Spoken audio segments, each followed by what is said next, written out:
Radio Free Skaro!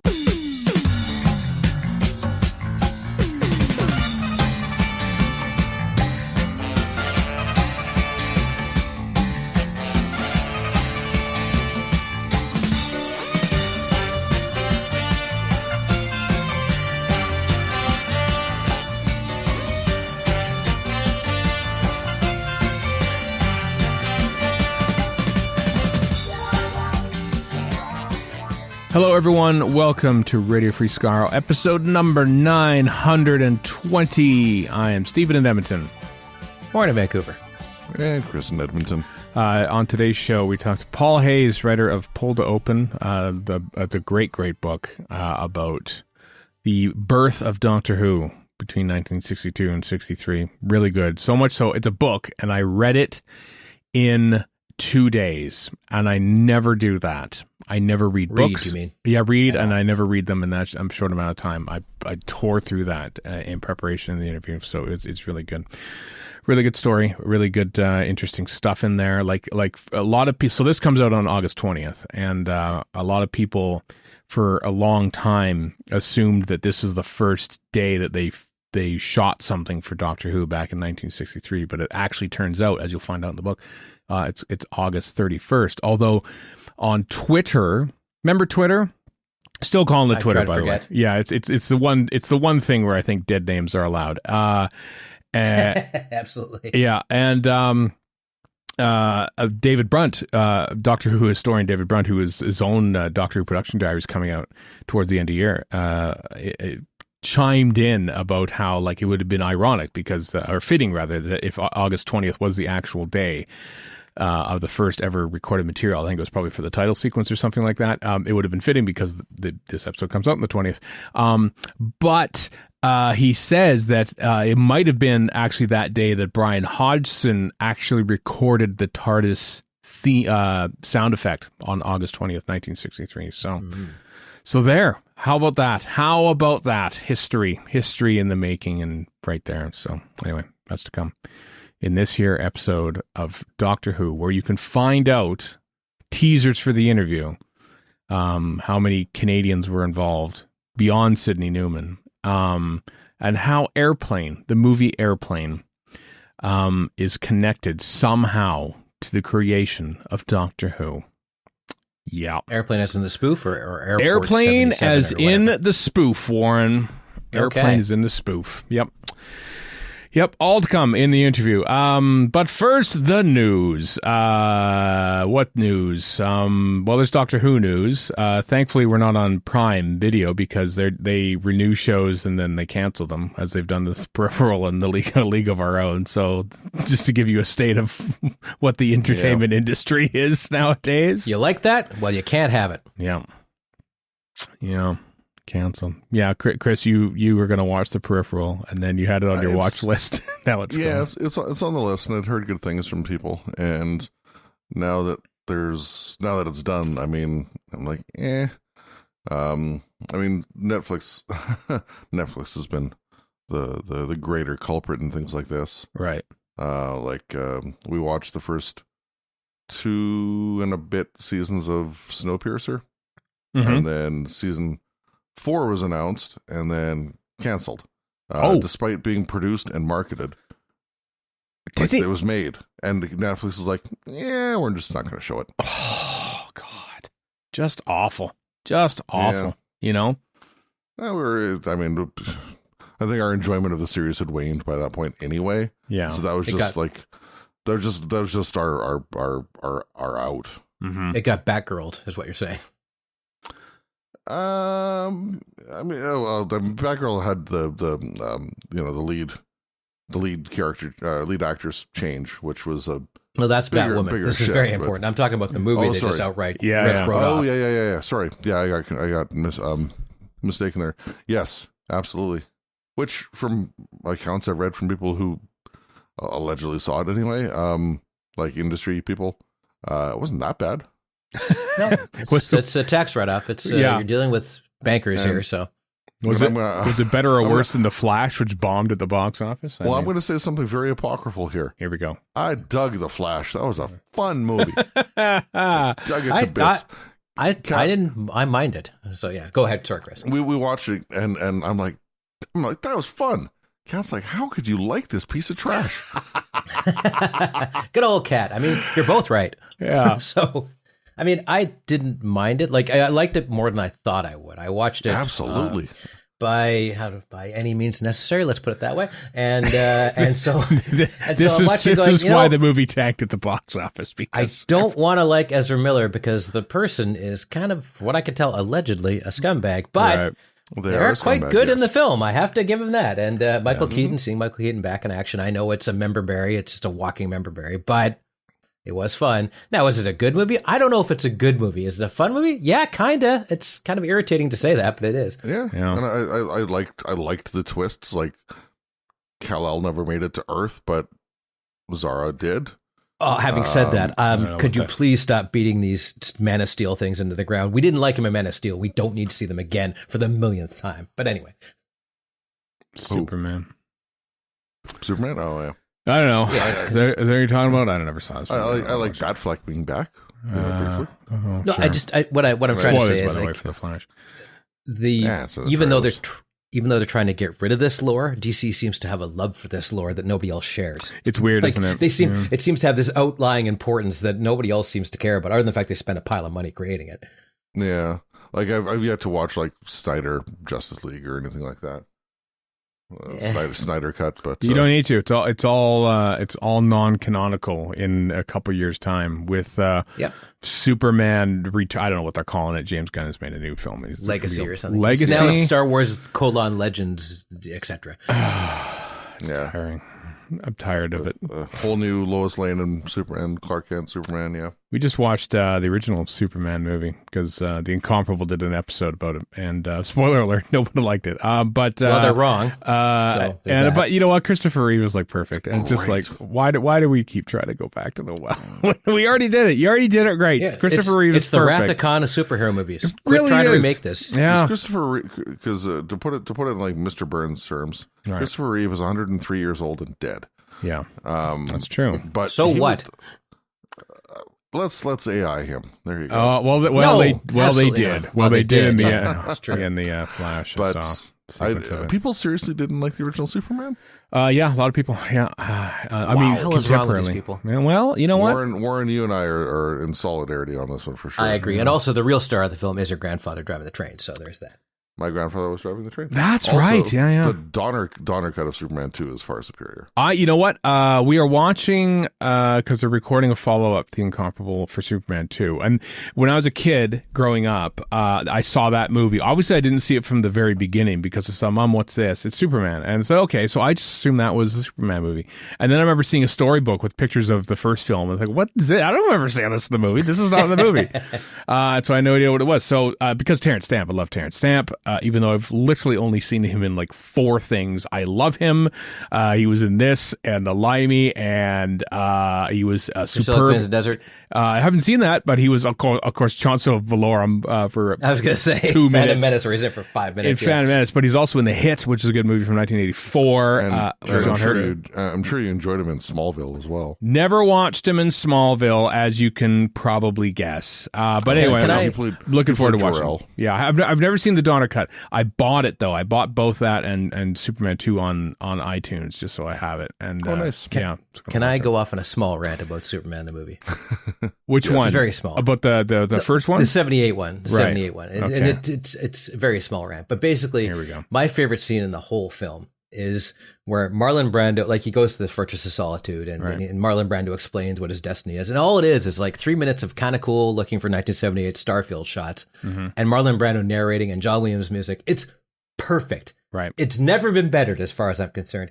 Every other superhero movie, like including ones I like Marvel, where they up it up and up and up and up. And all you need is Marlon Brando talking over a Starfield. That's it. Like somewhere along the way, they just said, we need more spectacle. No, you don't. It needs to be simple. Like that's what's great about this. It's simple as hell. Yeah. In retrospect, though, I mean, this is spoilers for an Incomparable episode, but they do, and you know what, I can kind of see this in retrospect. At the time, it was different, but you know what? I think the movie should start in Kansas, basically, the car driving along, and so you don't get all the backstory. It's kind of like, you know, you wouldn't do the Doctor Who TV movie now with 28 minutes of here's a doctor that is going to die, and we have to explain how regeneration works before we even see this doctor. So would you just cut out Krypton completely? Yeah, would you do gone. a flashback? I would. Okay. Yeah, I don't even know if I do it in flashback. I think you just sort of say you were on a planet. It makes it a little more mysterious. Here's where I defend Man of Steel, because I never saw it. First off, and we've had this argument offline, but I disagree, because in 1978, all you'd ever seen, if you were a Superman fan, was just comic books that cryptically mentioned Krypton, or that's true. They went back to Krypton, and that's all you ever saw. And it was like a bunch of 4-color junk. Mm-hmm. And if you weren't a Superman fan, you had no idea who really this guy was, and you needed that backstory, especially in 1978. Well, what are you going to do? Look it up on Wikipedia? No. That's so, true. Yeah. so, and just like, sorry, go ahead, Chris. I was going to say, depending on your age, you might have seen the George Reeves stuff. Yeah, but even then, then, don't. So they just said guy from Krypton, and conversely, like Star Trek: The Motion Picture, people had seen nothing but cheap TV effects in the 60s, and you've got him flying by the Enterprise for 4 minutes, which does seem ridiculous to us now. But when you were a Trekkie in 1979 and you were seeing for the first time pretty damn good special effect of your favorite TV show up on the big screen, it's there for a reason. Also, 70s stuff just goes slower. Now, Man of Steel, I will defend it for the exact same reason. If you're some kid in 2000, whatever that was, and you don't really care about Superman, you kind of need to know about this Krypton stuff. And in the movie, even though I think it's kind of stupid, it's key to the whole thing. So there are reasons for Krypton to be in there. Where do you stand on Superman Returns? I wanted to like it more than I did. Let's put it because if you haven't watched the original Donner stuff, then there's some plot points that just don't make sense. God, but also it's it's too slavishly devoted to a movie I love, which I hate to say, but it is too devoted to the 78 movie. Like it just kind of genuflects on that movie too much. It's kind of like I'm watching the Marvelous Miss Maisel. I'm like, you know what? This is too New York even for me. It's kind of the same thing. And I will watch anything with the words NYC in it. So. Right. Hey, speaking of outside material, we'll get back to Doctor Who. Don't worry. I was just tying in a little bit, just because Ahsoka, the Star Wars show, is premiering this week. Homeworka, that's what it's called. Yeah, I know. It's if you better have watched all of Rebels, otherwise you're not going to get any of the jokes. But what I found fast, they had like a 2 episode premiere. It's both episodes are dropping. They've been plugging like August 23rd, and then they had a little thing this past week, a little fan launch or something, because they can't do any actor-based launches, but they can hire non-union actors to dress up as characters from the show in cosplay. They could do that still. The non-union equivalent. Yeah, the Spielbergos of cosplay. Exactly it. And then they just says, hey, guess what? Actually, we're going to drop the show on Tuesdays now and not Wednesdays. I was like, what? Like they get just literally less than a week before it drops. By the way, instead of Wednesdays, it's Tuesdays now. And I think, why did they do that? Why? What caused them to suddenly just change course and say we're dropping these on Tuesdays now? What happened to Wednesdays that they thought, nope, got to be Tuesdays, and it has to happen now? They're also coming out at like 6 or 7 or 8 p.m. Eastern time. I'm fine with that. Rather than 3 a.m. or whatever they've I know. Wonderful stuff. Which is intriguing to me because, of course, when is Doctor Who going to drop on Disney Plus? That's the real crux of that. Anytime we mention anything in relation to Disney Plus, it leads to when are these things going to drop on Disney Plus before or after? Which you're probably putting a lot more thought into it than Disney Plus is, I got to tell you. Well, given that you can just think it just says, what do you think, Tuesdays? Yeah, sure. We own the place, so we can just drop it whenever we want. Tuesday. Okay, fine. Tuesdays. Does it actually make a difference? Like, why is this a big deal? Well, I mean, it might make a difference relative to when the BBC airs it. So I see. If I thought you were talking about back if the BBC one goes back to say Saturdays, has it been announced if it's Saturday, Sunday, or what day? No, because they only say specials, 3 specials, and then a festive special. That's all they're saying. They don't know when the first Shooty Gatwa series is going out. I mean, none of that is. Can't see when the series does launch and run whatever next year. Like, if BBC One is doing it on a Saturday, for example, and Disney Plus does it on a Monday, Tuesday, then I'm sure people will still watch 2-3 days later, right? But there's still going to be that contingent of people who have already seen it because they can do it on the Saturday and maybe not watch it on Disney Plus and how does that affect the numbers and renewals and or I bet you all the simulcast. My knock-on. gut says it'll be simulcast. My gut. I would hope so. My guts. I mean, because Disney Plus drops something on a Saturday morning, it sounds kind of not a Disney Plus thing. I think it's a Friday night thing. I think even if they do it like iView did it in Australia, where when the BBC broadcast ends, then it's on catch up.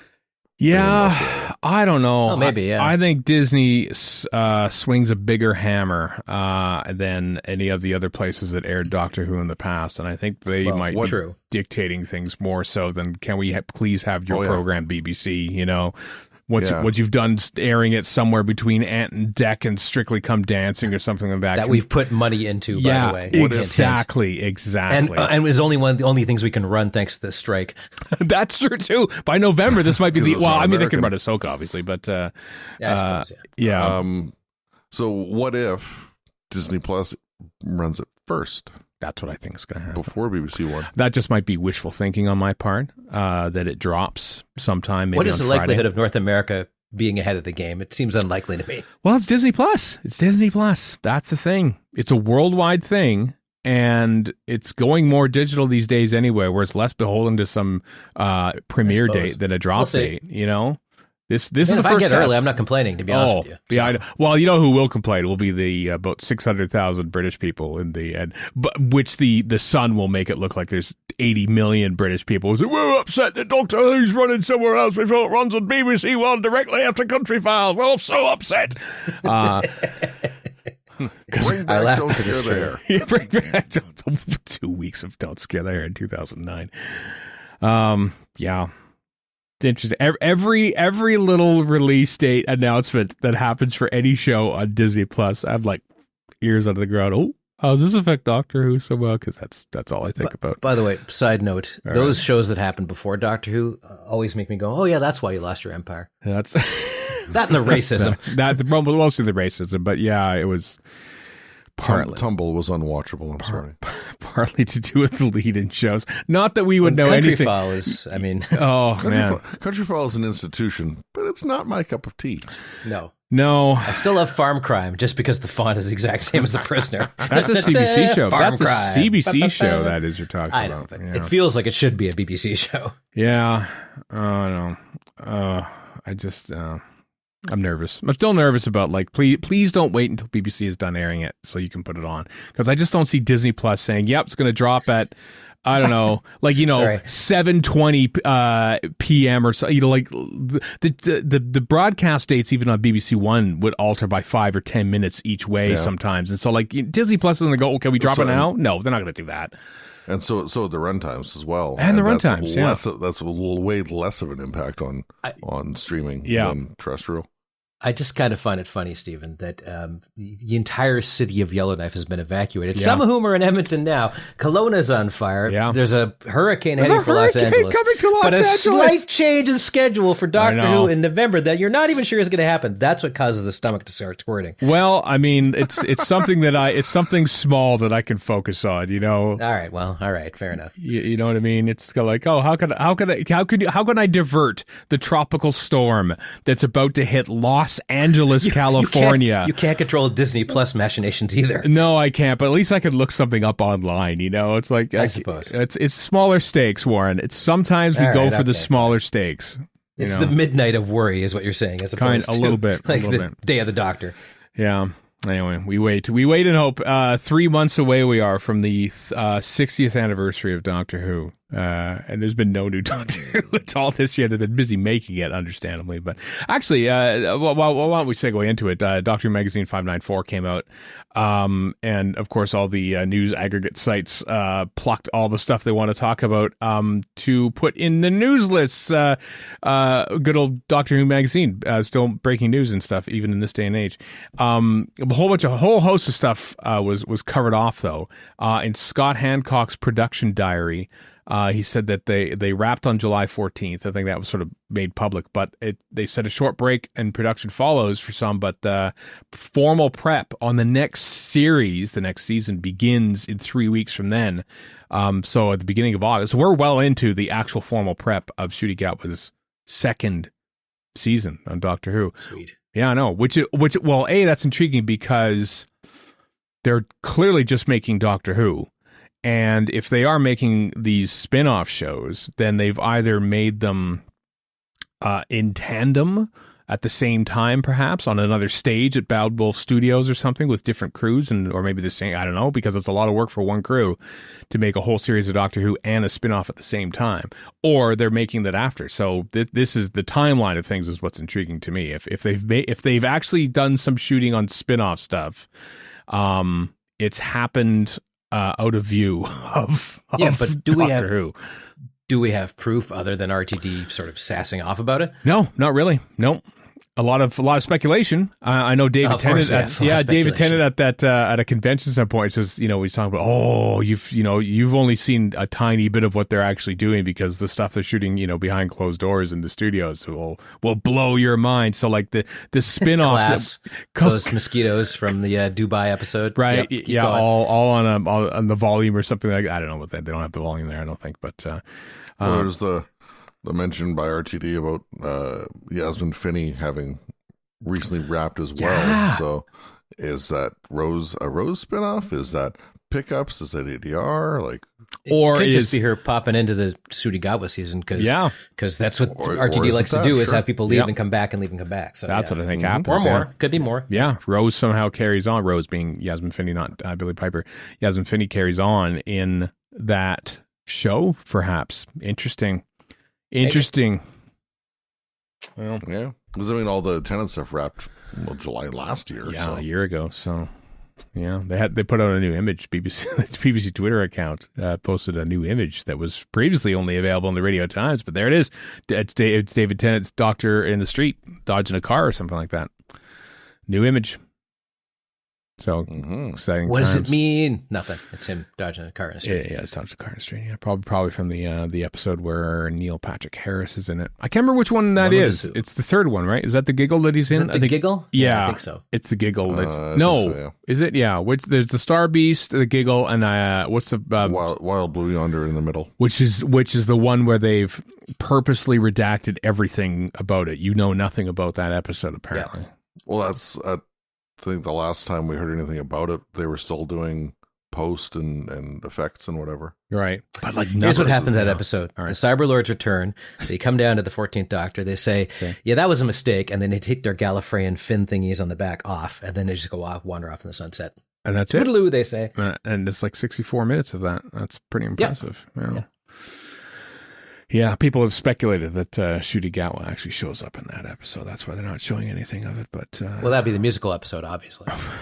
No, that's with Jinx Monsoon. That's the Abbey Road one. Come on. Yeah, that's. Anyway. Oh boy, let's wait and see on that. I'm sure people will be able to conjure a music episode out of the ether if they really want one to happen. Then complain about it when it doesn't happen. Not the same unless you hear in the original Klingon. Sure. Some new actors were also announced in this, including Mary Malone, a trans actress, who's going to be in the Christmas special, or is it the next series? I can't remember. They announced 4 actors, 2 of which are in the special, 2 of which are in the next series. So that's pretty cool. Phil Collinson let that news drop in there, and also they did a profile on the new Sonic Screwdriver. And they may mention that they're designing Ncuti Gatwa's Sonic Screwdriver too. So that massively popular, slightly overpriced, and now like sold out 14th Doctor Sonic is only there for like a weekend. So factor that in for your Sonic Screwdriver collecting, folks. Just so you know, you might not want to get them all. Do I want to get that one? I do want to get that one. I've got almost all of them already. I've got all the modern ones I have. I don't have the River I've got the Song one that matters, the 4th Doctor one. 4th Doctor one, yeah. It's a pretty good one. I mean, what do I use them for? I do use them as TV remotes that don't work, but might get it, might not. Anyway, all this and more in Doctor Who magazine 594. Oh, I should mention they had the they've wrapped up their 60th anniversary poll of Doctor Who stories. I think we've mentioned it a couple in passing in the past about like, polls and stuff about various doctors and stuff. This one featured the 12th and 13th Doctor polls. Can you guess what the number one voted story in the Peter Capaldi era was in Doctor Who magazine? You two, can you guess? Heaven Sent, I'm assuming. Yeah, I'd say the same. It was second. Heaven Sent is second to World Enough in Time, The Doctor Falls. Yeah. I would disagree on that. Yeah, I would too. Heaven Sent is clearly my... I mean, those are okay, but it's not. They're not Heaven Sent. Like, Yeah. And then here's the fascinating one. After that, 3, 4, 5, all Jamie Matheson. Mummy on the Orient Express, Flatline, and Oxygen. The pilot at 6. That's fine too. But a lot higher than I expected, I got to tell you. Zygon's two-parter was after that. Under the Lake Before the Flood, Husband's River Song. Extremis at 10. Even like whatchamacallit, Christmas one. With Michael Troughton and the alien. Last Christmas is like middle of the pack, which is wrong. Quite clearly, you all are very wrong in voting in this poll. That's clear. I mean, towards In the Forest of the Night is the lowest. Kill the Moon is second, but come on. Sleep No More should be below that. It's just above it. Woman Who Lived, Caretaker, which I thought was very amusing. Eaters of Light, that should have been down further. Robot of Sherwood should have been at the bottom. Lie of the Land and so forth. But yeah. I don't know. I think some of you people don't watch Doctor Who, and they don't agree with my some of you people opinions of it. Yeah, so I'm pretty upset at a lot of you right now. Listen is like 12. Come on, Listen is great. Wow. Yeah, superb. Yeah, I know. I'm just to slightly change. I'm curious about this memory worm segment. Andrew Smith, the writer of 1980's Full Circle and many acclaimed Big Finish audios, puts his knowledge of his Doctor Who career to the test. Yeah. The Memory Room is a new feature where they basically ask the guest, specific questions about their own lives, basically, to see if they remember details of things about what they've done, and then they don't usually get it. Because it happened a long time ago, and we nerds are obsessive. Yeah, given Andrew's a friend, I mean, I'm particularly interested in that one, so. Yeah. I might have to pick up this episode to read it. Pick up this issue. This issue to read it. The 13th Doctor poll happened. Controversially, they counted Flux as one story. So how do you rank? How do you rank that? Yeah, I know, right? I don't. I can see definite advantages and disadvantages to that. Yeah, it finished exactly middle of the pack. Of the 24 episodes, 12 was Flux. Can you guess what the number one story of the Jodie Whittaker era, according to voters, was? Women Who Fell to Earth. Warren, you got a guess? Power of the Doctor. It's Power of the Doctor. It's Power of the Doctor. Yeah, number one. I was right? Okay. That's surprising. Yeah. Number 2 was Haunting of Villa Diodati, which is, perfect. Absolutely perfect. Pretty damn good. Yeah, that's my favorite. Fugitive of the Jadun is 3rd. Rosa 4. Demons of the Punjab is 5. Demons of the Punjab is pretty damn good. Yeah. Can you guess what the lowest was? Take one guess. Oh, Orphan 55. It's Orphan 55, Yep, so there you go. Battle of Ranskor Avkolos was second last. That makes sense. Legend of the Sea Girls. I'd buy that, Yeah, not as many surprises in this list as there were in the Capaldi one, but anyway, you can read for yourself on the latest DWM. For sale now. What have we got now? Oh my! Dollies, Warren. It's Dollies. We talked about the Sonic Screwdriver, but it's Dollies. So character options also announced 3 new Dolly sets. Just announce them. We'll talk about in the history of the Daleks 13, the 5 Doctor set with the Dalek and the Richard Hurndall, specifically Richard Hurndall Doctor. I'll let you go through the list before I talk about that. Also, a history of the Daleks 14, Revelation of the Daleks, and then the 6th Doctor. With the costume from the Ultimate Adventure stage play. Yes, completionism strikes for that. All right, Warren, your thoughts on each of those, starting with the 5 Doctors one. The Dalek one, Revelation, don't really care. I kind of like the Ultimate Adventure, just like you said, for completionist nonsense. The Richard Hurndall one, I'm both horrified and impressed. I don't think I'm going to buy it, because why the hell do I need a Richard Hurndall dolly? But the fact they but the fact they created it is kind of impressive. You can buy him his own little wicker furniture set. Come on. Where is his accessory sandwich? That's what I want to know. His pineapple and his pineapple. Yeah. Now, I will go back to my usual complaint that, you did did a slight variation on the first Doctor instead of the fugitive Doctor and Sasha Dawes Master. Where are they? Come on. Right. Or any number of other Jodie characters that we could be doing here. A Kerblam Man, for instance, just to pick one out of a hat. Like, there's also, I know that's a lot more work and you can't just vary the thing you already have. But come on. Like, but having said that, the insanity of a Richard Hurndall dolly is appeals to me for some reason. Yeah. There's a David Bradley dolly, isn't there? There's got to be. Pretty sure there is. I think. Oh, man. I don't know. There damn well better be. Then you could have an adventure with all three of them. You could have the three Doctors, and it would be the first Doctor. Dave Bradley Hartnell, and one of them, the before Doctors, one of them even black and white, and they have to like, no, he's stuck in black and white, or no, you three are like in this weird world of color, and we have to not have you there, and they have to sort of get out of the world of color and sap the color. It's like reverse Pleasantville. Yeah, there you go. Yeah. And maybe you could do that. I mean, this. Do they have like Star Trek action dollies where it's like Zachary Quinto and Ethan Peck? They've gotta. I don't know, but I can't. Here's the thing. To completely divert. I went to the end of Star Trek Beyond just on a whim to watch the bits with Quinto looking at the pictures of the original cast for like 5 minutes, and I was like, I don't even like these movies. But because of the wide swings that the new Trek has taken, I'm not hating them as much, which says probably more about me than it does about either of those two properties. But I don't know. No, you just like that moment when they actually you like that one moment. You can look it up on YouTube, Warren. You don't need to watch the whole movie. Conversely, Discovery Season 4 really felt flat, except where they showed the bit from Unification where Spock talks, and I'm like, oh, this is really touching. I couldn't care less about the rest of it. just show me clips of Star Trek that I already know, and then just show me clips of Unification. I want my member berries, damn it. Yeah. There was a David Bradley and electronic TARDIS character options figure. Thought so. Well, I can sense now that Bookshelf Doctors is kind of winding down a bit because I'm honestly bored making them. Maybe that's my next little dolly project. Three Doctors with one Doctor. If you buy the Richard Hurndall one, do you have a Tegan one? Is there a Tegan one? I don't know if I do. No, I don't. Do you have a chessboard? No. You can get a chessboard. You can get. You can probably easily get like a Doll's House chessboard. I definitely have Cybermen. Yes. There you go. You can make the death zone. Yeah, you can do the Easy as Pie sequence. You can just recreate it. It'd just be an annoying video with throughout it. It'd just be like Hans Zimmer presents the death zone.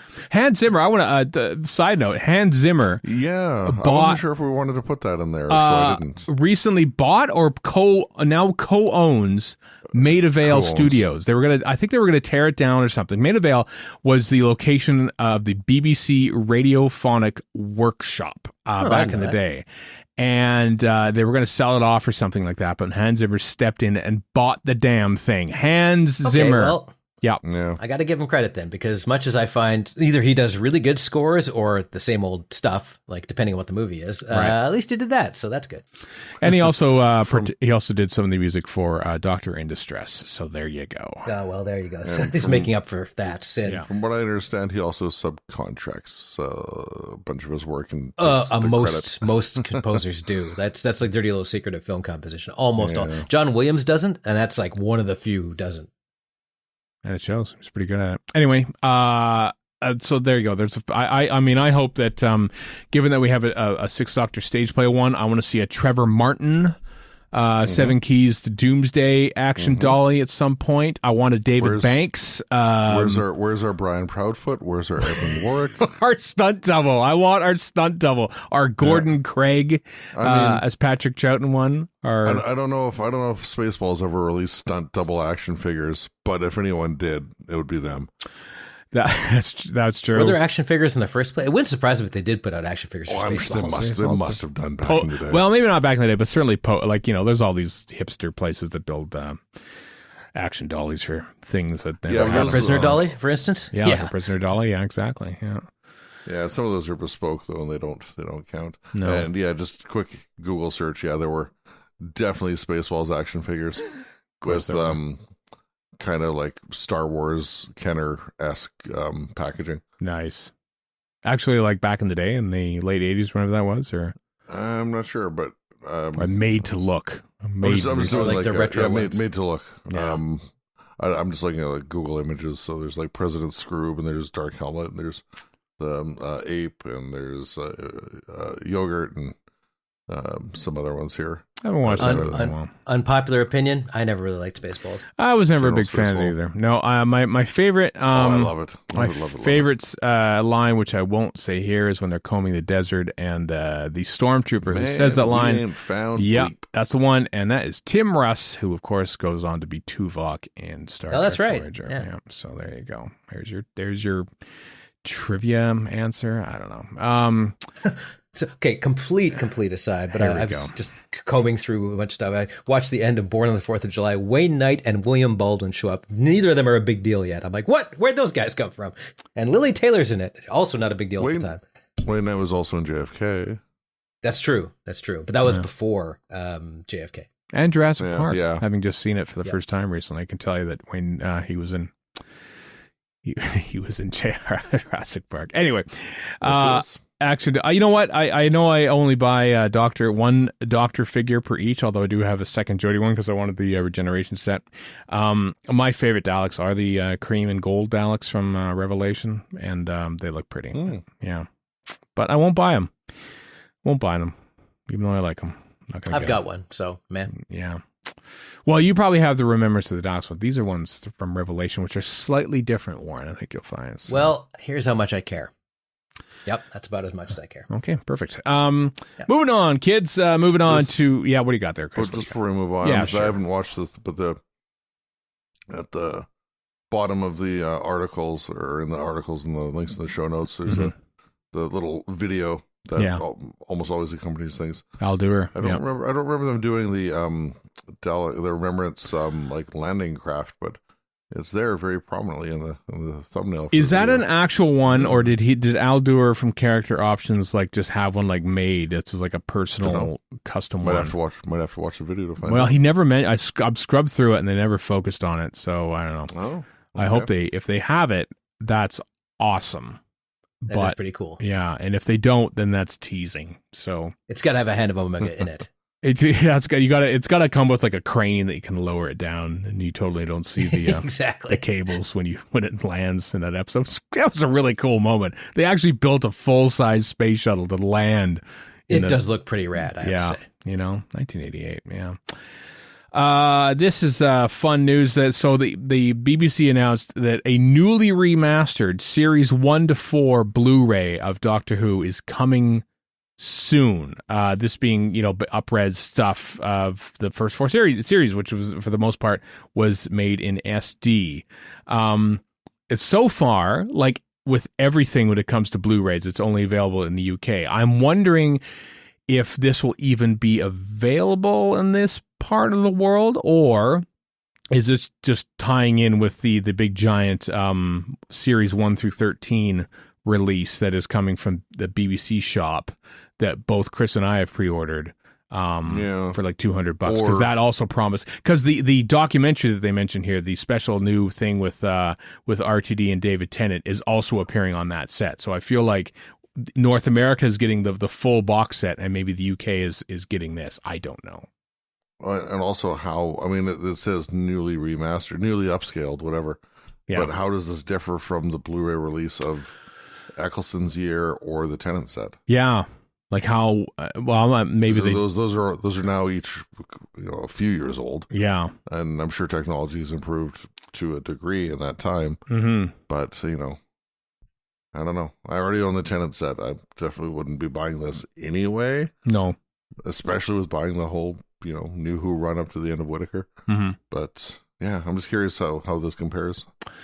But until this comes out, we might not know. Yeah, I saw one comparison saying, "Oh, here's the comparison of the SD to the clips of the trailer." I'm thinking, well, you're just comparing it to a YouTube clip. So yeah, I think you should maybe wait until the actual discs come out for you to, unless you want to compare YouTube clips of each of them, and then you'd be on the same ground. But no. There's a 4K release of one of my favorite movies, Hackers, coming out next week in North America. The very definition of a guilty pleasure. Oh, I love it so much. But I was looking at some stuff, like still frame comparisons between the prior Blu-ray release and this one, and there were like very definite positive differences. Mm-hmm. So, and I don't think that Blu-ray release was that many years ago, but it's just kind of neat how technology moves on, and I don't know. I don't know how. I mean, we've bought how many DVDs and Blu-rays and VHSs? So many. Too many. How many times? Yeah. How many copies of Shada do we own between the various releases? Got a lot of them. Et cetera, and I don't know. We're bad with our money. Here's my take with Hackers. Okay. That I've never seen a movie, and this might be why I like it, that is less accurate about computers than Hackers. Like, it's out of its mind inaccurate. Like, just I'm hacking the Gibson, whatever the hell that means. Now, having said that, I'm reference sure you're to with me on this. Gibson, of course. Yes, of course. The score is not score, but like the music, the soundtrack is phenomenal. It's really good. Yeah. And Angelina Jolie at 19 is a bit much. so there's that. Yeah, but it's really dumb. That's a really dumb movie. Which is part of why it's fun. I only ever saw it in the first place for Johnny Lee Miller, and yeah, it's stuck. You mean Kinda's Johnny Lee Miller? Is that the one you're talking about? The very same. Yeah. And nothing else. And nothing else. Yeah. No Train Spotting. Nothing else. I was in Train never. But the soundtrack to that movie was transformational in my life. It's great. Yeah, really, really good. Speaking of Blu-rays, the release date for the UK release of season 20 is confirmed as September 18th. Guess when the North American release is? Shrug emoji. Can't even find it. Yep, I do not know when it's coming out. Actually, Doctor Who Magazine 594 has a great rundown of what's on that set. What I love how they do it, they says here's what's on it, and then here are the new things that are included on it that weren't on DVD before, and there's a lot of stuff. In the way of extras. When I go through the Blu-ray sets for the classic stuff, what I've been doing is keeping the TARDIS wiki page with all the DVD extras handy, so that when I'm going through the extras, I'll make sure I watch all the new stuff. Yeah, I may or may not watch the stuff that was available before. But one of the problems, or not problems, one of the annoying parts is they also shuffle around where the VAM is, like what story disc it's on, that isn't necessarily the same as what story it came with originally. Because sometimes it works differently, like sometimes it says, oh, we did this, but we don't know where to put it, so let's put it on actually where it belongs once we actually put the full series out. I can understand that. Or maybe it's a space issue or whatever. But yeah. So it makes it a little more frustrating to have to go through.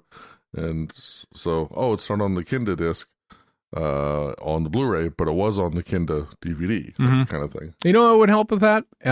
A program in the actual DVD case, guys. Yes. Haven't had one since the very first Blu-ray that came out, season 12, Tom Baker. Still haven't looked at the one in the season 10.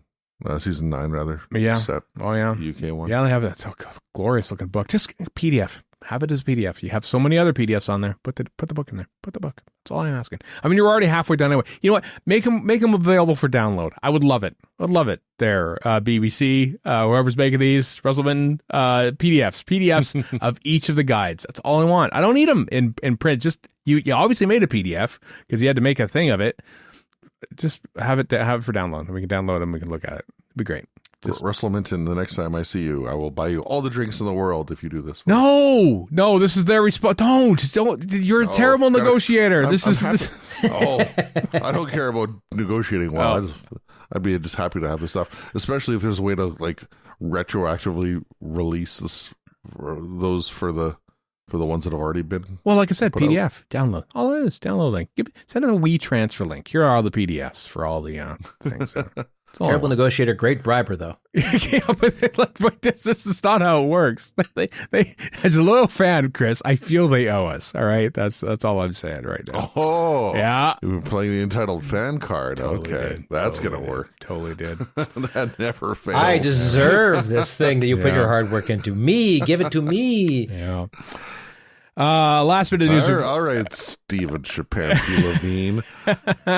Last bit of news before the interview with Paul Hayes about Pulled Open. Cutaway Comics, who've done a few of these little spin-off cartoons, comics over the years now. I think it went way back to like Linton and things like that, and they've done a few others. So there's another one coming out, Omega and Sutek.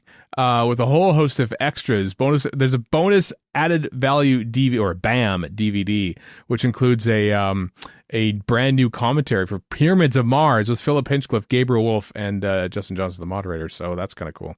So anyway, links in the show notes, RadioFreeScott.com if you want to look into that and getting that to support that project. So that's it for the news. Right after the break, it's Paul Hayes, writer of the excellent book Pull to Open.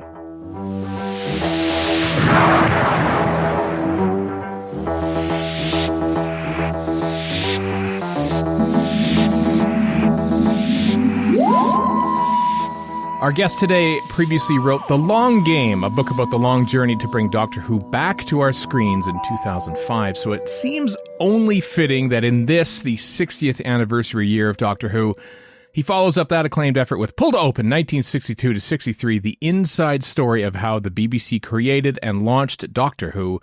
That author is Paul Hayes, and he joins me today. Hello, Paul. Hello, Stephen. Thank you very much for inviting me on the programme. It's a great pleasure and a great honour to be asked back onto Radio Free Skaro. Thank you very much. you know you've made it when you got asked back. Is that what you're saying? So this is it genuinely is a great pleasure. I've enjoyed listening to you guys down the years for many of your podcasts, and it's very flattering to be asked to come on. That's very kind of you. Thank you very much. It's flattering that you grace us with your presence and that you help facilitate your appearance so much. When this book was announced, literally, I told you this before recording. Literally, I emailed you saying, "When would you like to talk about this book? Because it is right up my alley, behind the scenes creation of and archive television." How long has this book been in the works? What was the idea for it? Like, did it come along before you wrote The Long Game, or is did you write The Long Game and think, you know what, I should do one about the original creation of Doctor Who? No, it was a little while after The Long Game, actually. In fact, even in the introduction to The Long Game, I don't know if anyone remembers, I even wrote that one of the reasons I was writing that book was because although I was fascinated by the creation of Doctor Who, I felt that story had been very well covered by others. But after The Long Game had come out, it had done very well. Lots of people had been very nice about it, and I was very flattered with a lot of the nice reviews and nice comments that it got. I started thinking, because I hadn't thought that I would write another Doctor Who book. I didn't really have a particular idea for one, but I started thinking, well, it's gone so well. Perhaps could I write another Doctor Who book? But what would it be? And I did an interview with a guy called AJ Black, who has a film and TV website, and he asked me a few questions about the book. And the last one he asked was, "Do you have an idea for another one?" And I said, "No, I don't have a particular idea, but if one comes up, I'll give it a go." And I kept thinking it would be a shame. It sounds very mercenary, but I kept thinking it would be a shame not to sort of capitalise on the success of The Long Game. And the more I thought about that idea that the creation of Doctor Who had been done, the more I thought about it, I thought, had it necessarily been done in the way that I wanted to do it? And there were various other things as well. In this, a couple of years ago, I wrote an article for DWM about Donald Wilson, the co-creator of Doctor Who. And that had sort of gestated for a few years. And by the time it was published, it had to be quite a short version. It was much shorter than my original version. And I had a lot of material written for that didn't make it into the finished magazine. And I wanted to try and get that out somewhere. And I thought, well, okay, maybe there could be a chapter about the life of Donald Wilson. But if there was a chapter about the life of Donald Wilson, what's that a chapter of? And I eventually realised it was the beginning of last year, beginning of 2022, new year. I decided, of course, what I had to do was sit down and write about the creation of Doctor Who. And the reason I thought I could do it is, I know it sounds a bit arrogant to think, to say that it hadn't been done in the way I wanted to do it. But in a lot of those other books and other tellings of the tale, the creation is the beginning of the story, and you then go on to the Hartnell era, or the 60s, or the first season, or the production of the first serial. What I wanted to do was tell the story of the creation of Doctor Who, and that's the story. It doesn't then go on to do the 60s or the Hartnell era. The creation is the story. And originally the idea was maybe it would end on the 23rd of November 1963, but it didn't quite, I thought I wasn't quite right. So it ends at the end of 1963. It ends on New Year's Eve 1963, as we know Doctor Who is about to go stratospheric. Yeah. So, like you mentioned, that it has been covered a lot, the creation of Doctor Who, and that perhaps it wasn't written to your, or at least as thoroughly as you would like to have read. You were going to say to my satisfaction there. Yeah, exactly.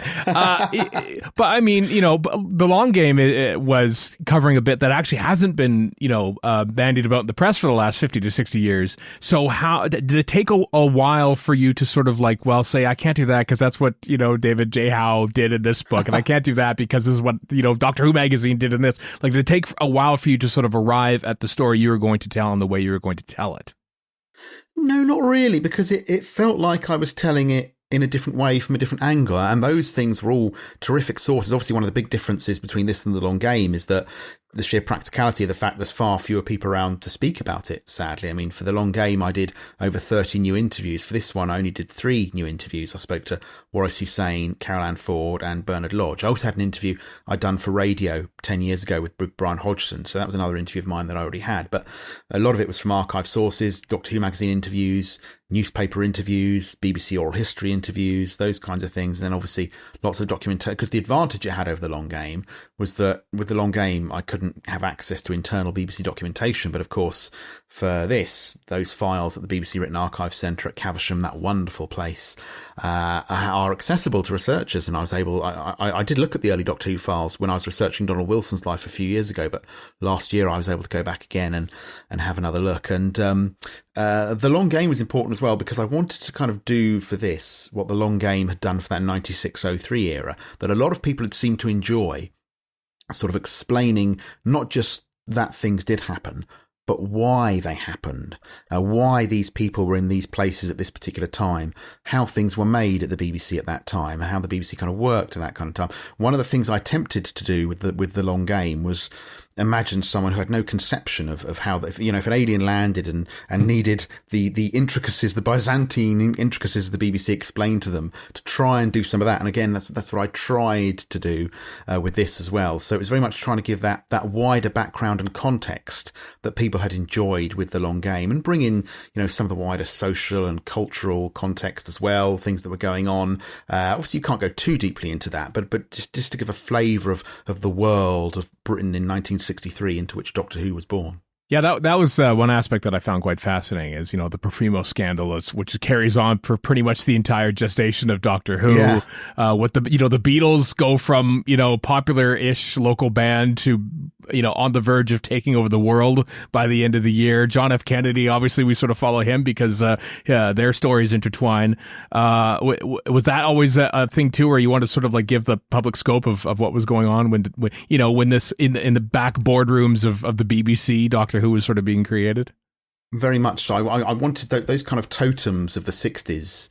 I very much wanted to touch on those because it feels all of that world, the Beatles. I know that obviously in North America, it wasn't until into 1964 that they became really popular. Although by the end of 63, they were becoming popular in Canada before they did in the States. But they were becoming huge in Britain as 1963 went on. And that's something you can sort of dip into. And of course, Kennedy strikes such a chord with Doctor Who fans because we know what happened. We know that Doctor Who broadcast the day after Kennedy was assassinated, and you have those little things like at pretty much the same time as Verity Lambert is joining the BBC and sitting down in her office for the first time, you have Kennedy making that speech at the American University in Washington. Our most basic common link is that we all inhabit this small planet, we all breathe the same air, we all cherish our children's future. And then that little extra bit that is there in remembrance, but it's so buried in the mix you can't really hear it in remembrance, and we are all mortal, which now seems so incredibly poignant. And so there's those little touches along the way that I like bringing those in and giving those little bits of history. And I'm glad you enjoyed them. I'm slightly paranoid about the fact that maybe some people will read it and say, why do we keep hearing these boring asides to what else is happening in the 1960s? I want the Georgian state dancers. Well, I mean, it's so easy for Doctor Who fans like us, lifelong Doctor Who fans especially, to sort of place our beloved show at the front and center of our own universe. But we have to realize that it existed as part of another, the wider universe. and, where it's not known about. And then all of a sudden, as it gets closer to broadcast, literally 2 days when the press launch sort of happens, by the way, watch Doctor Who on Saturday night, people start to take notice of it. So it's, that's one thing I was mildly surprised about, is how, we kind of look at it in the past. You think, they threw it to this inexperienced woman producer who was only 27, and this young Indian director helmed it. And we kind of thought, it's the little show that could. But actually, the BBC was kind of pushing it as it got close to broadcast. This is what you sort of report in the book. Yeah, well, they were very much being sold, kind of oddly, really. It was very much being sold. They had a sort of autumn season press launch in Blackpool in the September, and then, as you say, 2 days before the launch, they had the drama serials department had a launch for some of the programs they were going to be doing, which mostly gets reported these days as a Doctor Who press launch. But I think it was just part of a serials department press launch. But and it gets sold on the fact that it's going to be a 52-week series. And in September, when they're selling it, or saying it's going to be a 52-week series, never had one like this before. They hadn't even, Donald Baverstock, the controller of the channel, the head of the network, had not got anywhere near guaranteeing them a 52-week run. And as is quite famously known, of course, he actually told them to stop after 4, not long after that. Luckily, he was talked back from that. But it's interesting how they're selling it in the press as it's going to have a year-long run, at the point when behind the scenes, that's not looking very likely at that point. Yeah, I think, was that the same day that they record? It was October 18th, I think. What is it? October 18th, when they recorded what became the transmitted version of An Unearthly Child. Donald Baverstock decides, because there have been all sorts of arguments going on mostly about the cost of the TARDIS interior set, which had kind of spiraled, and how many episodes that was meant to be spread over, and the scenic servicing department, which was in charge of kind of building, erecting the sets in the studios, and the design department, which obviously created the sets.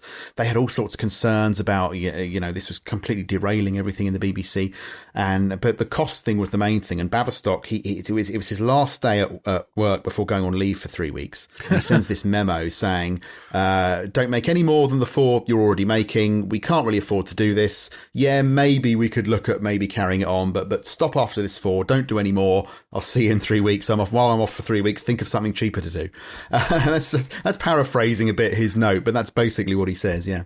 Yeah, I think you could write a whole book about famous last words made by higher-ups at the BBC before they go on vacation, because so much has happened to create tumult while people in power have left on vacation. And Baverstock's 3-week vacation was probably one of the more treacherous times in Doctor Who's history, when you think about it.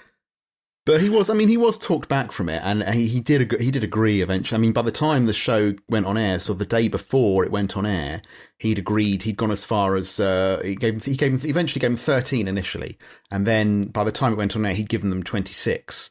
So they already knew they were going to be on for 6 months by the time it started. So, but it was basically, there was a woman called Joanna Spicer, who was basically the head of kind of administration in the BBC. She was the assistant controller brackets planning, close brackets, and she was kind of the administrative head of everything. She wasn't a program maker, but she was she'd been a vastly experienced administrator.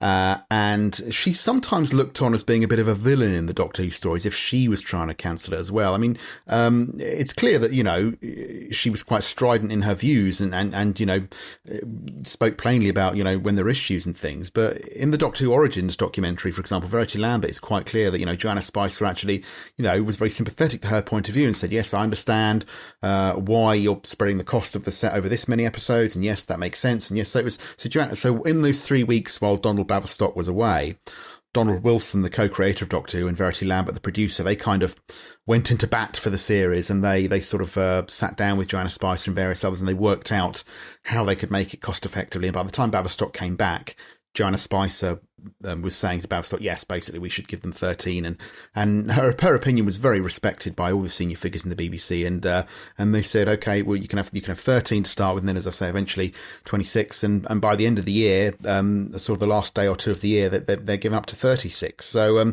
it's very quickly that they get given a decent run. But yeah, for a while in sort of late October, early November, there was that risk that we might have had that first serial and Doctor Who would never have been heard of ever again. And we would be talking about Emerald Soup, which was being brought Soup. Yeah, on ITV on the other side. It is one of those shows that if it didn't have that link with Doctor Who, if it hadn't been what was mostly on the other side, nobody would remember. It was a one-off serial, a science fiction serial about a secret formula being made in a isolated laboratory on the English coast, and some people trying to steal it. And there was no sequel. It was never repeated. There's very few reviews of it. You can see in the papers a couple, and there's very few preview features I've seen in any newspaper archives. It came and went without really making any kind of impression, and yet there are people all over the world today who know the name Emerald Soup because it was what was mostly on the other side when Doctor Who first went out. That's one thing I learned about from reading this book about that. Well, another thing is a name that I don't think I had heard before. And that's Eric Maschwitz or Mackwitz. I don't know how to even pronounce it. I think it's Maschwitz. Yeah, I think it's Maschwitz. Yeah. Who is sort of the first person who kind of instigates Doctor Who way back in 1962. Tell us a story about him. Yeah, well, Eric Maschwitz, I suppose, I mean, he wasn't sort of, didn't directly initiate Doctor Who, but I suppose you could think of him as a kind of spiritual godfather to it. He was at the time in 1962 when this happened. He was the assistant and advisor to the controller of programs, mostly advising about drama and light entertainment. Because drama, the BBC was in a bit of a state of flux with its drama department. Michael Barry had been running it for many years.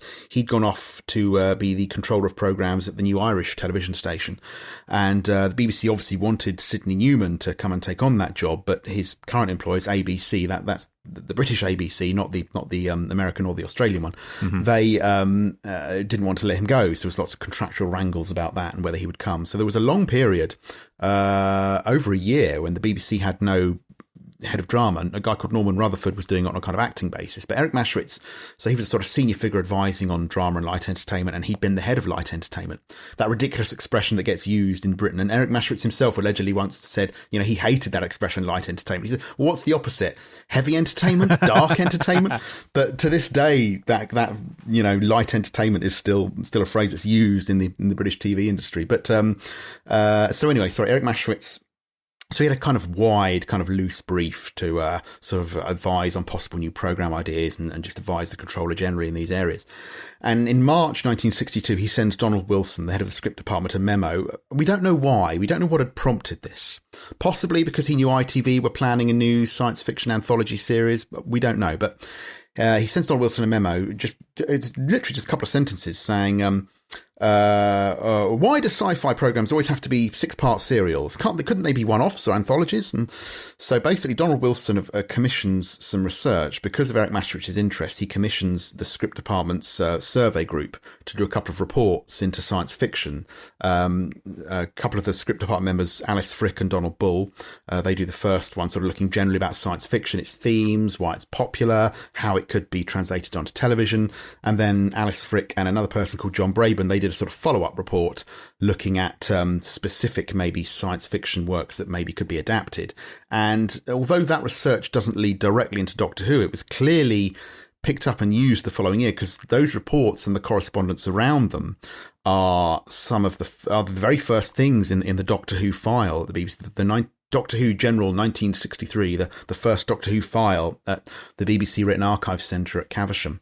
And Alice Frick and John Braben, who worked on those reports, they're in the very first meeting in Donald Wilson's office when they have the first brainstorming meeting over ideas for what the new Saturday science fiction serial could be. So these reports are clearly influential in some ways, not all that influential, because on the second one they do, even before Sidney Newman gets there, they do say that the series, they shouldn't have bug-eyed monsters in. Mm. But Alice Frick's a really interesting character, I think, and another one of those Canadians who's so important to the story of Doctor Who. And as a Canadian podcast, I was going to bring it up because by government decree, but yes, continue, please. Yeah, from Alberta, where you are now. I don't know how far you are from Coronation, but Coronation is a small town in the south of Alberta, but she went to the University of Alberta, which is just across the river from where I am right now. So I did think about popping by there and said, do you have any, because she graduated from the U of A like in 1954 or something like that. So back in the 30s, actually, pre-war, yeah. Yeah. Yeah. Anyway. And she had been in the very early days of the CBC. She became sort of entranced by radio and radio drama, and she became in the 40s the script editor of CBC radio drama. And this was a kind of golden era of Canadian radio drama. It was run at the time by a guy called Andrew Allen, and they had obviously it was before there was television in Canada, obviously before there was television in most places, and they had a big Sunday night radio anthology series where they'd put on these plays, some adaptations, some original ones, and she built up a really distinguished career in Canadian radio drama, and then eventually moved to the UK and worked for the BBC script department. But actually, possibly her most important role in this whole story comes while she was still in Canada. She writes in her book, she wrote a book in the late 80s called Image in the Mind, the kind of story of the golden years of Canadian radio drama.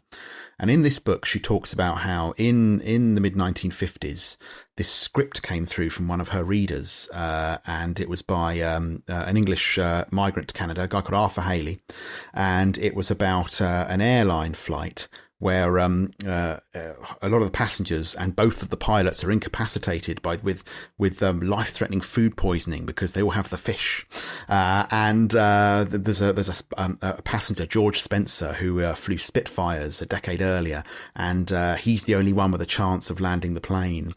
And she didn't think the characterization in this script was very good, but she did think it was a sort of compelling drama that made you want to find out what happened next. She didn't think it was quite right for radio, but she passed it on to the CBC's young television department. I mean, she says in her book that she sent it directly to the head of drama at CBC Television, who is a chap you may have heard of called Sidney Newman. I mean, there's a slight disagreement on this because at the time, one of the CBC drama script editors, Nathan Cohen, who I think is quite well known in Canada, I think he was a very distinguished critic and writer in Canada. He did an interview about this play for is it Maclean's or Maclean's, the famous magazine? It's Maclean's. It's Maclean's. Maclean's, yeah. At the time, and he talked about how he'd taken it off the slush pile. So there's a slight disagreement there, but Alice Frick may have sent it to television. It may have landed on their slush pile. But basically, this play was Flight into Danger, which is possibly, I mean, you would know better than I, but possibly one of the most famous pieces of television drama ever made in Canada. And it was the play that really made Sidney Newman's reputation in Britain because it was shown by the BBC. The BBC weren't originally planning to show it. They were sent a film recording. I think a film recording was only made of this. It was shown in April 56. Mm-hmm. And I think a film recording was made because I think at that point it wasn't terribly easy. I don't know if it's possible, but it certainly wasn't terribly easy for CBC to network across the country. Anyway, you had the time zone issue anyway. So I think a film recording had been made of the live Toronto performance so that it could be shown, from the Vancouver station later that month. And they sent this, the BBC had bought the rights to remake the script, but the CBC also sent them a copy of the film recording, and the BBC thought it was so good that they showed it in September 1956. And Britain kind of went mad for it. It had the joint highest appreciation rating any play broadcast by the BBC had ever had. And the newspapers really used it as a stick to beat the BBC with. So why can't we make anything as good as this here? Why doesn't the BBC make anything as good as this? The Canadians have shown us how to do it. The BBC should get some technicians into Canada and see how it's done. And the BBC bought another 50 of these plays. They had a series, the CBC, called General Motors Theatre. Mm-hmm. It has that weird thing for British people to try and understand, is that the CBC is sort of a public broadcaster like the BBC, but it also has advertising and sponsored programs, which is slightly difficult for British people to get their heads around. But so they had General Motors Theatre. Although the BBC, obviously, they showed these plays, they called them Canadian television theatre, because you can't advertise big North American cars on the BBC. Right. But so they showed it, and they showed loads of these plays afterwards, and Sidney Newman's name got known, and that was why he ended up being brought across to work in the UK, and initially for ABC, and then of course later for the BBC. But yeah, Flight into Danger, which had an incredible afterlife. It was remade. So there's an Australian version. There was a German version, which is on YouTube. The BBC finally did make their own version in the early 60s. There's various American versions, and of course, there we go. The story comes round that in 1980 the most famous version was made, which was the comedy kind of remake version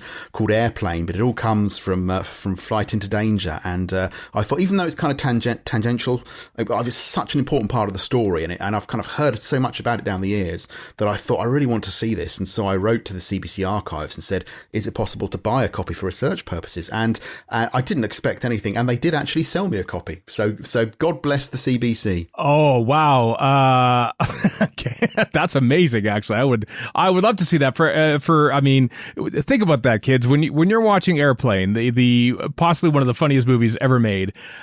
Think about that. The original version of that is a reason why Doctor Who was born. Also, it stars among the cast a Canadian who went on to become a dodgy Scotsman in Star Trek, and James Doohan. So James Doohan, yes, yeah, he's the star. He plays George Spencer, the pilot. Right. Again, not Ted. The character gets renamed Ted Stryker in the film version, 0 Hour in '57, and right. I think Airplane keeps that name.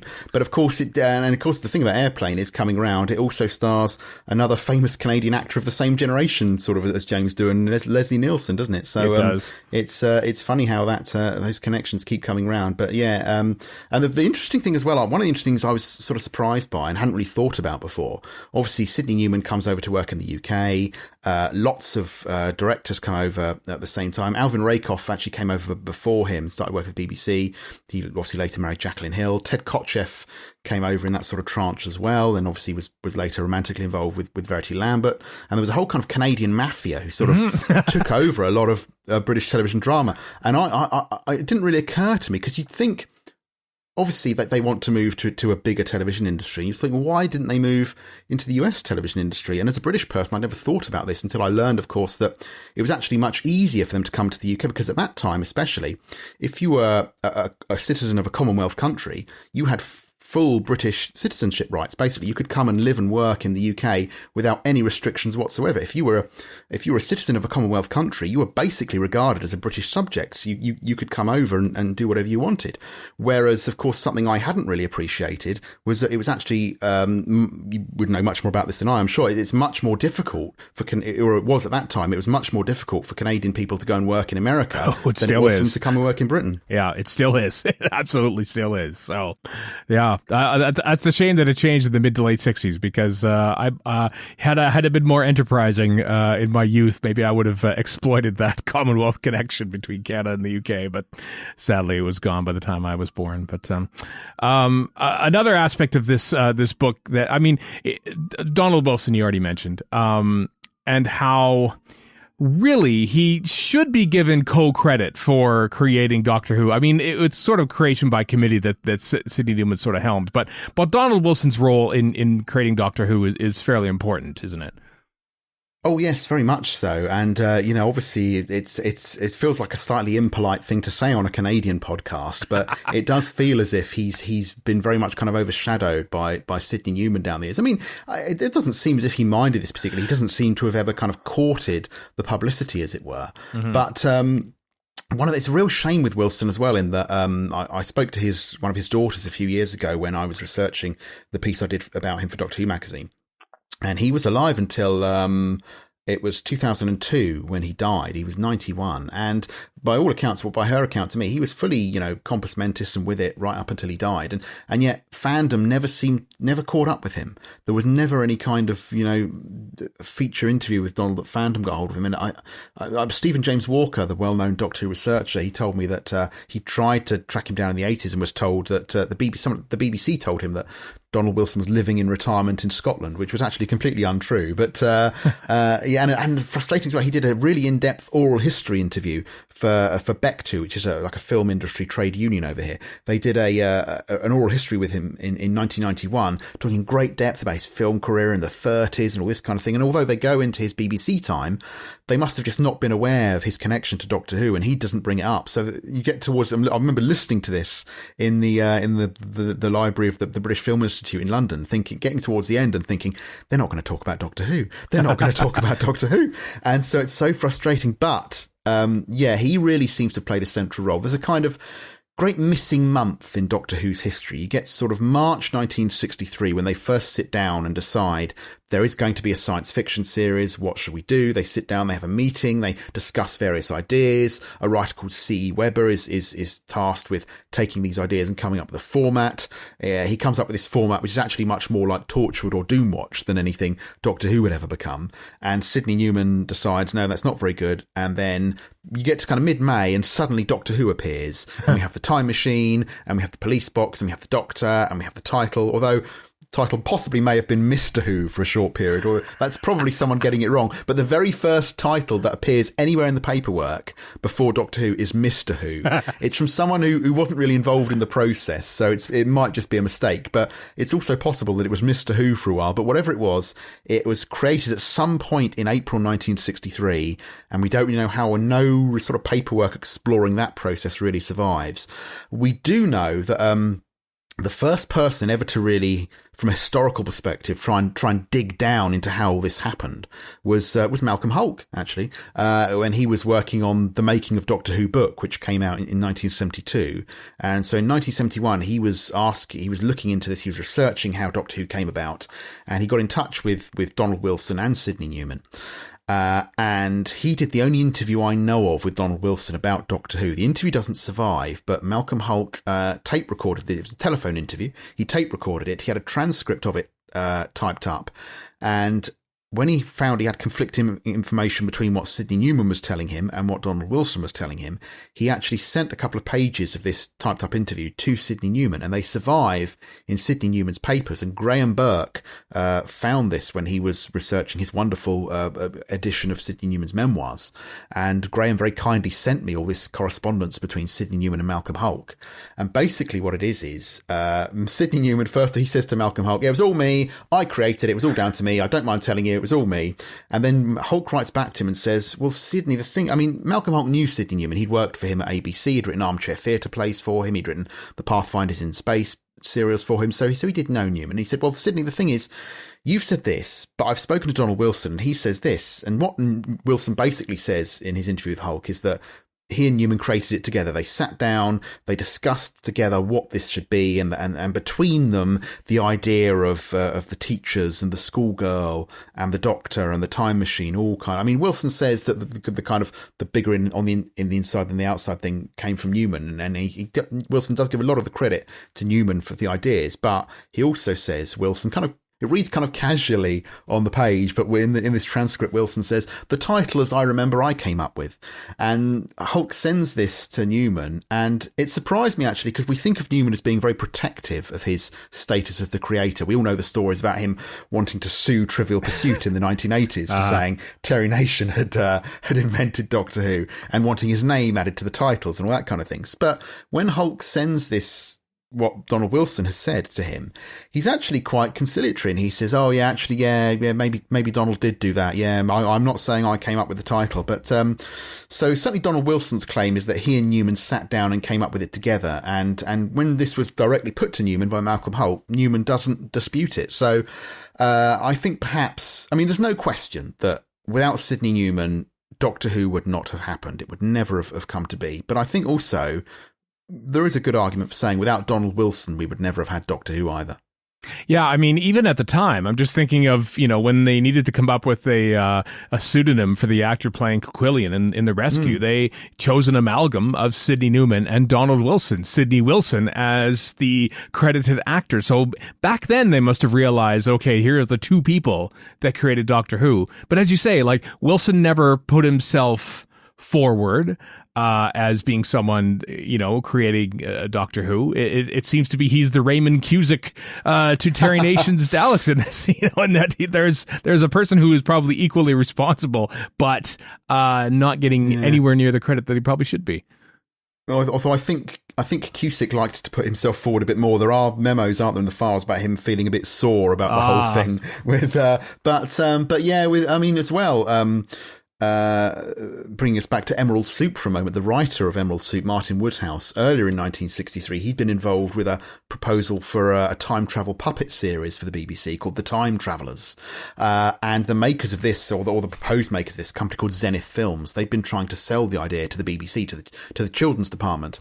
And but then the BBC found out, or that part of the BBC found out that Doctor Who was being developed, and they said, oh, we can't do this. But Zenith Films got very angry, and they said, oh, you've plagiarised our idea. And so a guy called Richard Wolford, who was the head of copyright at the BBC, he in the summer of 1963, before Doctor Who had even got into production, the head of copyright at the BBC was sort of had to investigate who had created Doctor Who, and he looked into it, and he came up with, it was Sidney Newman and Donald Wilson, and Verity Lambert in interviews as well. I mean, she was much closer to Newman than she was to Wilson. She liked Wilson, but she was obviously much closer to Newman than she was to Wilson, but she would always say it was Sidney Newman and Donald Wilson who'd come up with the show. I mean, she arrived obviously slightly after that, but so yeah, I think you can definitely say that the two of them created it together.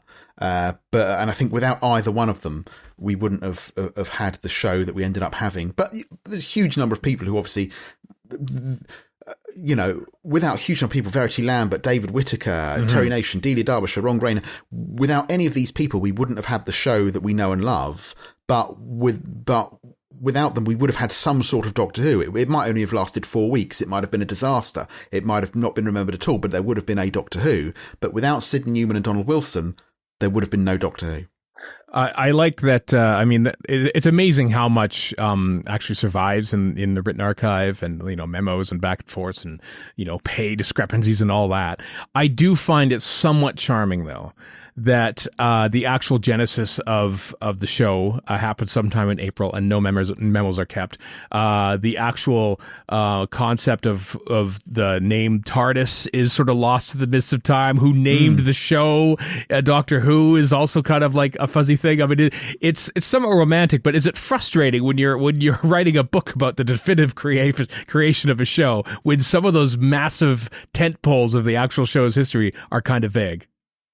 I don't know if it's frustrating. I think the enigma kind of appeals in some way. I mean, you just have to find out as much as you can and present the reader with what you have and let them make up their own minds. I mean, it would be nice if everything was precisely catalogued, but then again, would it be as fun to research? And yeah, there is that mystique, that enigma. It's like the missing episodes, isn't it? That sort of tantalizing gap that you wish could be filled in, but probably never will be, sadly.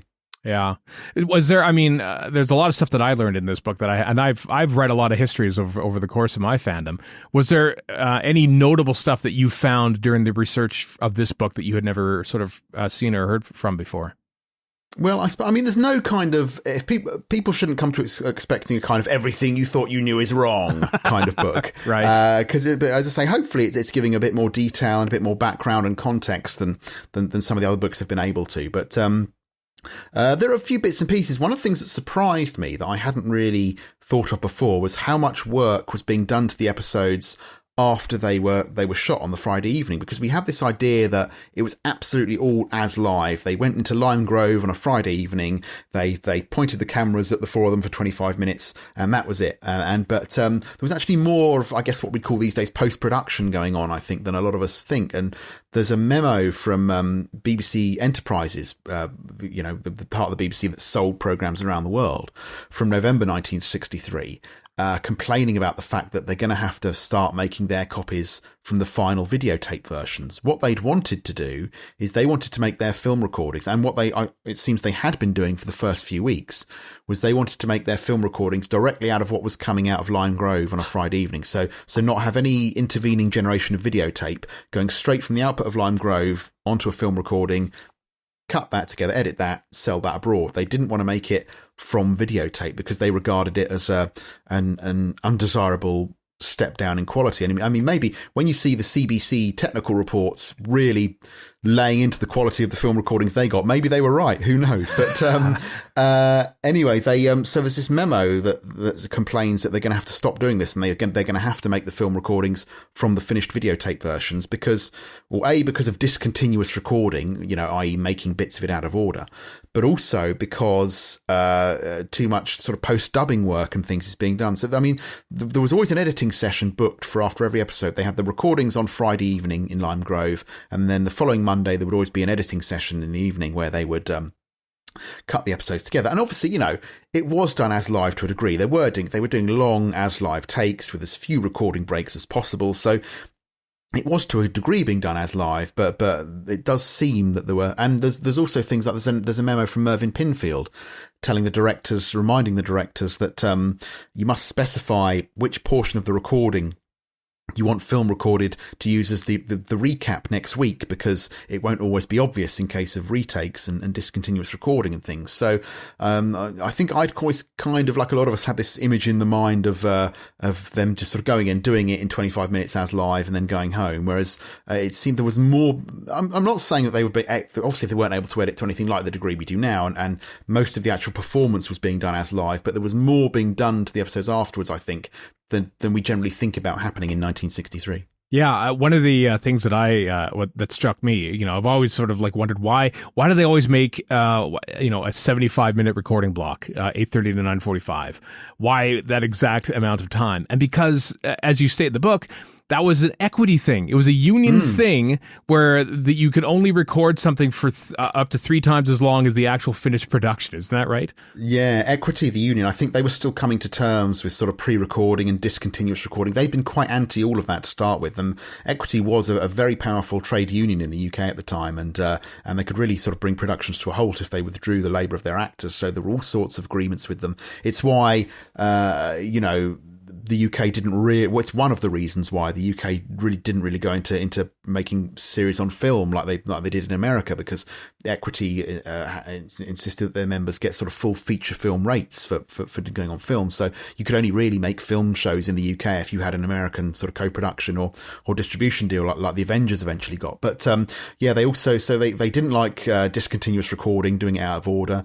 They weren't keen on pre-recording when that first came in. So they had all these kind of agreements and negotiations, one of which was you could only the recording sort of block for the main bit. You could get certain exceptions for doing very complicated bits, sort of earlier in the day or the previous day or something, but for the main recording block you could only have 3 times the length of the episode. So Doctor Who in those early years, they just had a 75-minute block to do it in on the Friday evening to get that 25 minutes in.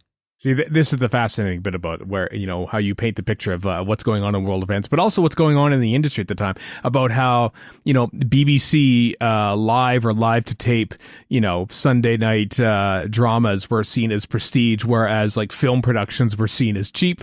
Not necessarily cheap, but more kind of tawdry. There was this perception. I don't know if the viewers had this perception necessarily, but certainly those who worked in the UK industry, a lot of them did, had this perception that film shows were kind of insubstantial and shallow, whereas live or live to tape drama was much more like the theatre. It had more kind of depth and prestige. And there was also, there's a quote in the book from Michael Peacock, who was the controller of BBC Two, saying that the BBC should be making A plays and not B movies. But there were some people who regarded them as, there was a director called Don Taylor, who I quote a bit in the book, and he wrote a book about his experiences of making television in the 1960s, and he regarded studio drama, multi-camera studio drama, as a completely different art form to film, a completely separate thing. And just because they were moving images on a screen didn't mean that they were related in any way. But and of course that kind of multi-camera studio drama tradition ended up surviving in the UK for much longer than most of the rest of the world. I think it survived in Canada for a bit longer than it did in America, but again, I think Canada had mostly finished with it by the sort of 70s, whereas in the UK it went right up to the late 80s, and you'd even get some examples still into the 90s. Yeah, which it is fascinating though. Just the difference of technique, and obviously I know which one I veered towards. It was me that was drawn to Doctor Who as a kid, and not that tawdry Star Trek show on its expensive looking film. That was never for me. One of my favorite bits of the book, I don't want to spoil the entire thing, but is November 22nd, 1963. Which is a monumental day, and you build up to it because of the historical events that were happening at the time in Dallas, Texas, but also just the impact on the recording of the episode that night. I pointed this out on Twitter a while back, but at the exact same time, pretty much, I'm guessing a little bit, but the famous shot, which you actually reference in the book, of Lyndon B. Johnson being sworn in as the president next to Jackie Kennedy, that swearing in ceremony was happening at the exact same time that the Daleks were being recorded on videotape for the first ever time over across the continent. What a fascinating day in Doctor Who history. Tell us a bit about November 22nd, 1963. No, I'm glad you enjoyed that chapter, because I think that is one of my favourite chapters. We all know that. It's so weird, isn't it? How do you explain to a non-Doctor Who fan that we so deeply associate our silly science fiction show with the assassination of an American president? How do you explain that to someone? I don't know. But the two are so linked together in our minds, aren't they? And I wanted to tell the story of that day because I think just telling the story of how the BBC covered it and the technology that existed at the time to do it and all those kinds of things, I think is fascinating. Like, for instance, I was amazed. I was very lucky to be able to see some of the existing BBC coverage from that night. And I was amazed that in that evening's final news programme at 11:30 that night, so about 5 hours after the assassination, they had the picture of the swearing in, and they had a picture of Oswald. They call him Oswald Lee Oswald, I think, on the thing. But and they had these pictures already, which I found absolutely fascinating. That night, and it's the episode. The reason I made that episode the kind of case study for how they were making episodes at the time was because, the episode that it was The Survivors, the second episode of the Daleks. That whole atmosphere of it. I don't know if this is just sort of me projecting onto it, but it has that bleak, sparse atmosphere and that these people performing this have just, they heard during the meal break, I think. And Caroline Ford told me about how she'd been waiting at a lift to go back up to the studio, because I think a lot of people know that the studios at Lime Grove were unusually, they were kind of built on top of each other. It was in a kind of domestic street, and it kind of went up in the air. She was waiting for the lift to go up from the sort of restaurant bit back up to the dressing rooms in the studio level.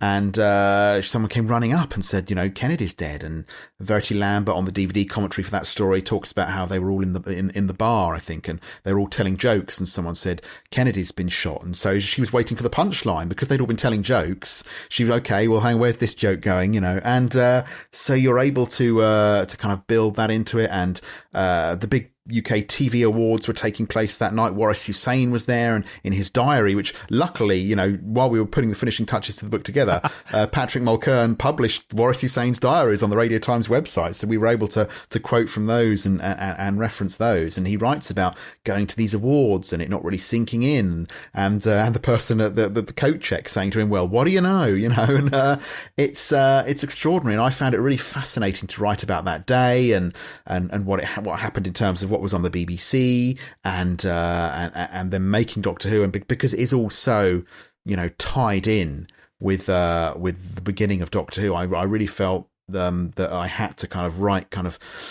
in depth about that. So I'm glad you enjoyed that, and because my slight worry is that again, Doctor Who fans might be thinking, well, when are we getting back to like Millhouse going, when are they going to get to the fireworks factory? When's Doctor Who going to start? Well, it starts at the very end of the book, yes. but the journey there is a fascinating and worthy read. Paul, you've done superb work in tying in that early days, the early history of Doctor Who and TV production in general into a fine tome. So well done on this. Well, thank you very much. That's very kind of you, and a great relief to hear, because as I mentioned off air before we started, you're the first interview I've done with someone who's actually read the book. So I've been feeling a bit nervous. Oh, any nervous feelings you may now dispense with. It'll take it'll be a good. I like to have nice books around to just sort of like dip back and research and stuff like that. And this is just one of those books that I think I'll be referring to for many times over the next few years. So. Superb work. The book is Pulled to Open 1962 to 63, the inside story of how the BBC created and launched Doctor Who. It is available now from 10 Acre Films. Paul Hayes, thank you very much. Thank you very much indeed for having me on.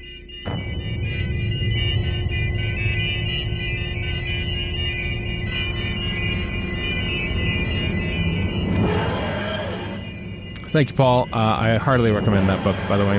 That and The Long Game are very, very good books. The bit about Airplane. I had no idea about the teleplay that Sidney Newman made, and that there was a brief period of time where where people were in the UK were saying, "Geez, BBC, how come CBC is kicking our asses with this TV production thing for the first and only time in history?" Story of Canada, BlackBerry. I think we had cable modems before anybody else did, and we always just go, "Hey, we're the best. Let's just sit on our butts and do nothing about it." The Canadian way. Yeah, we had it made, and anyway, that was the thing that sort of opened people's eyes to Sidney Newman's talent in the UK, was a thing that became Airplane. So that and a whole host of other fun things are in that book. So I do recommend you pick it up. Links in the show notes to order it now. It should be out right now. Actually, they're shipping them this weekend, I believe. So it should be available for purchase immediately. So there you go. That's it for our epic length episode of this here podcast. 920-minute episodes in, and we still talk for an hour and a half. I don't know how we do it, but we thank you for listening as always. So until next time, I am Stephen in Edmonton. Warren in Vancouver. And Chris in Edmonton. So long for now.